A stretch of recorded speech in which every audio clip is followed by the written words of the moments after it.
start with something else. All right. Hi, everyone. Welcome into Flip the Script. For the fourth week, it is January 26th. Sad day in sports. I'm just going to let you talk for now.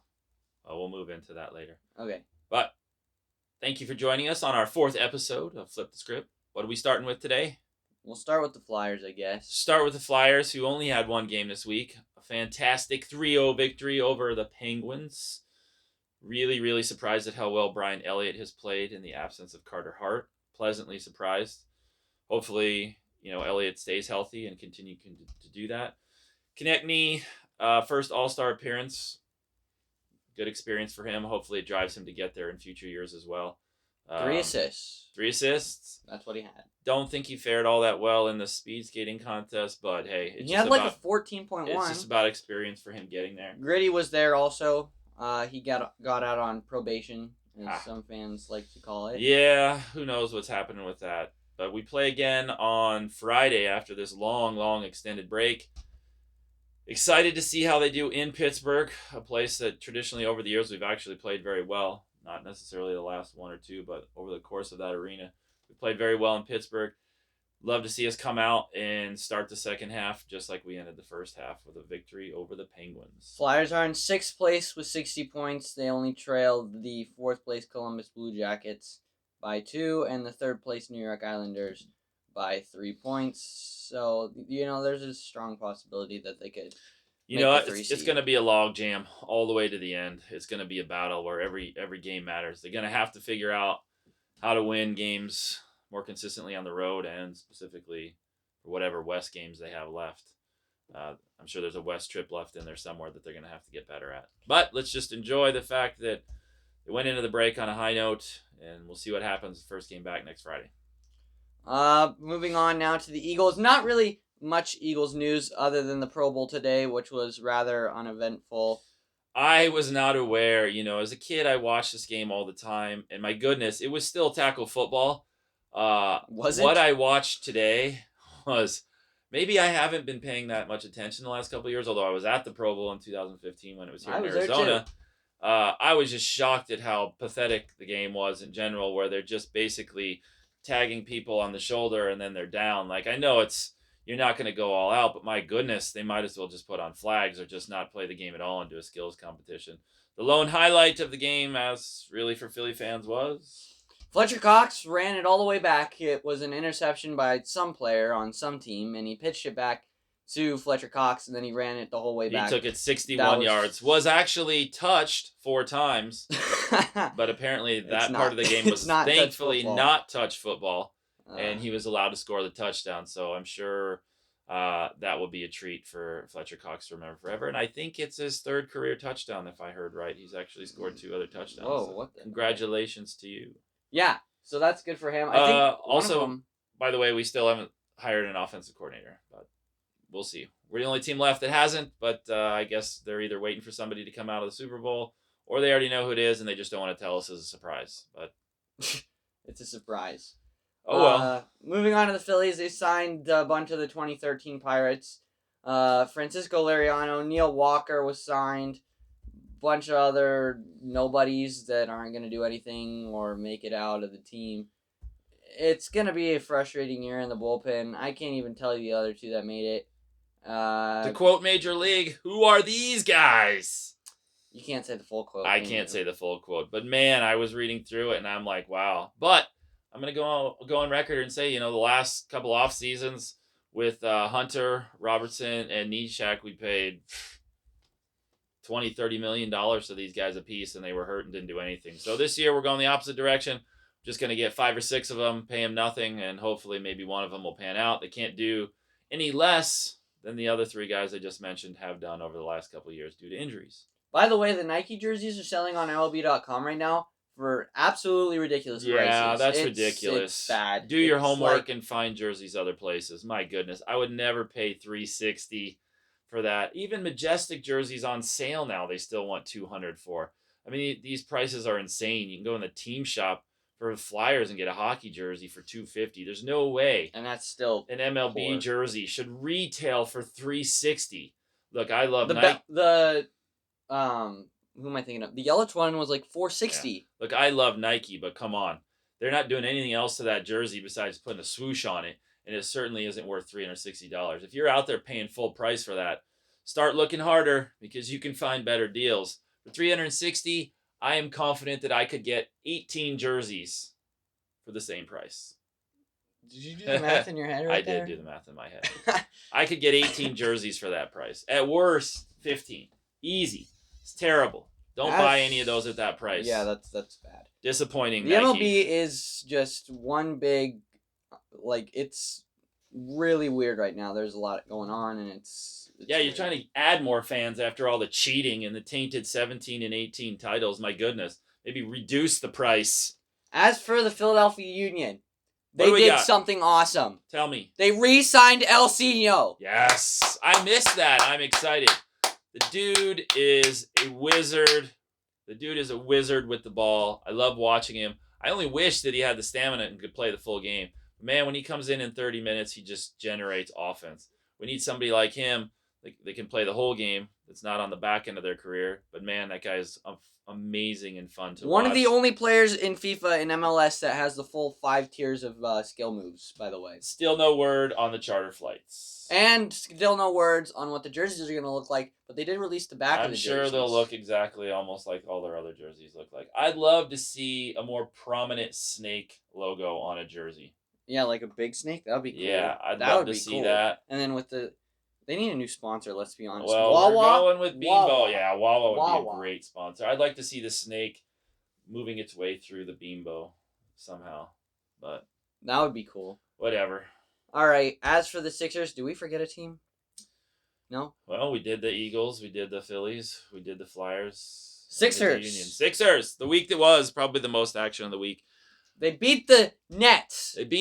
But, discouraging. I think they were only up by 1 or losing going into the fourth quarter. They ended up winning by 6. Again, it's a road game. We're terrible on the road. That's a game you have to win. Thankfully, we did win it. But, man, it's a struggle. It's a struggle to even win the simplest games.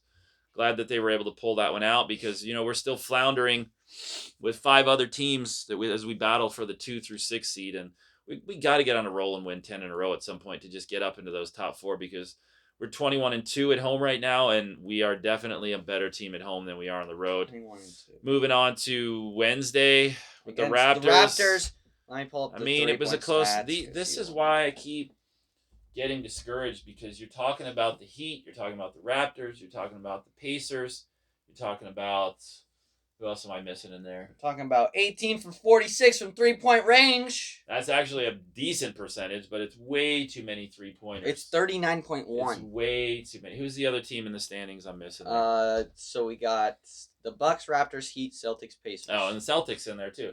You're talking about really not wanting to finish as the 3, 4, 5, or 6 seed because I'm not confident that we beat, as usual, I'm not confident that we beat Indiana, Miami, Boston, or any of those teams in the first round of the playoffs, and then have to play possibly Milwaukee in the second round. We consistently haven't played well against Toronto. We consistently haven't won games in Indiana. We have had Boston's number this year, and Miami I think we split with, but it was just didn't get it done in Toronto. Moving on to Saturday night. What do you got? 76ers beat the Lakers 108-91. That wasn't the main storyline, though. LeBron passed Kobe Bryant for 3rd on the all-time list in scoring. I've been tracking that for a long time. I still firmly believe LeBron will pass Kareem one day. We had a 24-point lead in that game. Looked great. We're playing without Richardson. We're playing without Embiid. Fantastic. And then the 24-point lead got down to 5, and I was starting to sweat it like everybody else was. Thankfully, we hit a couple buckets, went back up, and then put the game away. Great win. Simmons was a beast in that game. I think Tobias Harris played really well. It's going to be interesting. 29 points for Harris. It's going to be interesting when, Embiid comes back. I think Embiid's supposed to hopefully come back next week. Richardson's going to be out for a little while. These moving parts, but man, we cannot seem to win on the road, even when we played bad teams. It's a struggle. We don't beat good teams on the road. So home court advantage is going to be huge. Again, LeBron passing Kobe was huge. I would be remiss if we didn't mention the tragic news today of Kobe Bryant tragically passing along with his daughter and 7 other people. Just horrible, horrible, horrible. Obviously, Kobe was born in Philly. He's always spoken fondly of the city, loved the city. Love the Eagles. Such a tragic experience. It's nothing that you want to see. It reminds us Phillies fans obviously a lot of Roy Halladay's accident a couple years ago, and just the shock and the grief that you go through. And I was never a diehard Kobe Bryant fan, but obviously I respect what he did on the court and what he was doing off the court after he retired. Obviously, a lot more details will still come out about the cause of the crash. Just a horrible loss. It just makes you sick and shows you how fragile life continues to be. Makes you think. Wish it wouldn't have happened. Just wish it wouldn't have happened, and I feel horrible for all the other people too. All the other names will start to come out, and the disappointing day, sad day. You just wish that things like that wouldn't happen. A life cut short much too soon. Had a lot of things left to accomplish, and his legacy going forward will be, he's Hall of Fame further cemented, and his legend and the stuff that he did while he was here will definitely live on. Again, it's just sad.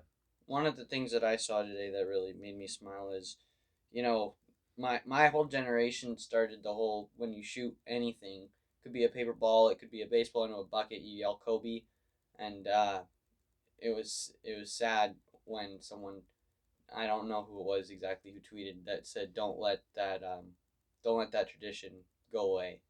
Keep it up for as long as you can, because it only just adds to it. And hopefully 50 years from now, people will still be yelling Kobe as they drain literally anything.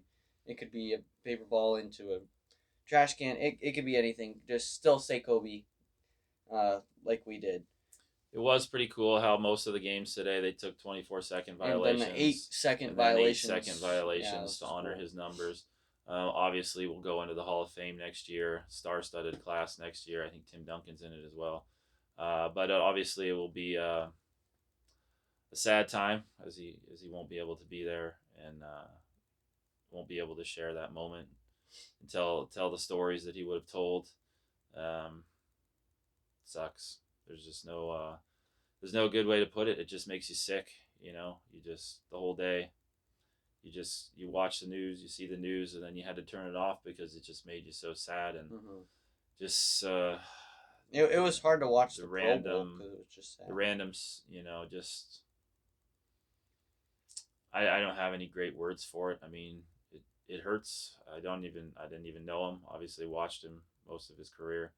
Tore up the Suns. He did tear up the Suns. His legacy will live on in the lives of those people that he touched more than anything. And in that sense, he touched millions and millions of people, and he will continue to inspire those people. Last but not least for teams, because we got a comment one time, or I think 2 weeks ago, that said, "Where's the Philadelphia Wings? Yeah. We're doing this for you. They're 5-2. I think they were 4-2 last week. 5-2, second place. Hey, we could make the playoffs this year. Yeah, we're behind New England. When are we not behind New England? Any championship in Philly is a huge championship. If we can get in there, the Philadelphia Wings of old had numerous championships. They did. And if we can get back, last year we struggled, but if we can get back and get competitive, maybe sneak in a championship there, it still means something to me, just like when the Soul won titles too. So, as for the Soul, the AFL is still defunct. They're still defunct as far as we know. All right, should we do our our merchandise thing of the week? Sure, go ahead. All right, I brought in this helmet this week. This is a Chase Utley signed helmet. I don't know if you can see the signature, but it's on the bill there. It's a really cool helmet. It's really dusty. It's been up on a shelf for a while. But anyways, I have a video of this up on my channel somewhere. It's really blurry because he shot it on his phone and had to send it to me. Spring training Dodgers. Yes, and we got him to sign it. It was really cool. I think he was one of the only people that signed. He only signed for me, and that was pretty much it. Was that the year you had your sign up? Yes, for your list of 3 things where you were a foul ball, a spring training, a spring training game, yeah, and Chase Utley's signature. So the foul ball was hit by Kyle Schwarber, and then it was pitched by Clayton Kershaw. That's a whole nother story, but that's a cool ball. My piece of memorabilia will be just looking my giant Philly Fanatic fathead that I purchased in 2016. It's all 6'4", 300 pounds of them, and I love it. And it's been on the wall for the last 4 years. And if I had more space in this room, I'd get a gritty one and I'd put it right next to it. Philly Fanatic, my longtime hero since childhood. I recently discovered something yesterday called Fanatic Follies. I'd never seen it. Follies. See, I don't even know. I have seen it, and it is classic. It's like the Philly Fanatic has a couple movies. If you haven't seen them, the Fanatic playing against Dr. J is that's epic, legendary. So if you want something good to watch, you want to see the Fanatic take on Dr. J. I won't spoil it for you, but it's a very competitive game. Tug McGraw's in it. His acting is superb. The Fanatic, he also has a couple other movies. He has Channel Surfing. Fanatic. Philly Fanatic Goes to Hollywood. My personal favorite. Yeah. Are there any others? I don't know. I feel like there's one more. There's probably another one in there that we Time traveling. That's what it is. Another classic. That's what it is. Another epic classic. I think he's with Larry Anderson in two of them. And his amazing collection. I got to go through that one day too. Of my amazing Fanatic books collection. Yes. As they are. The Phillies announced their promotional schedule. They'll actually have, I think it's June 13th. We'll cover that another day. Where they have the book when they officially announce it. Yeah. Anyways, that's going to do it for this episode. Anything else you want to say? Thank you for watching episode 4. Stick with us. We had 9 views last week. We got to beat 9. Beat 9. Come on. The goal is to beat 9. Yes. Okay, see you guys. Oh, the remote is dead? Remote? Hello? Okay, I'm going to have to turn this off manually.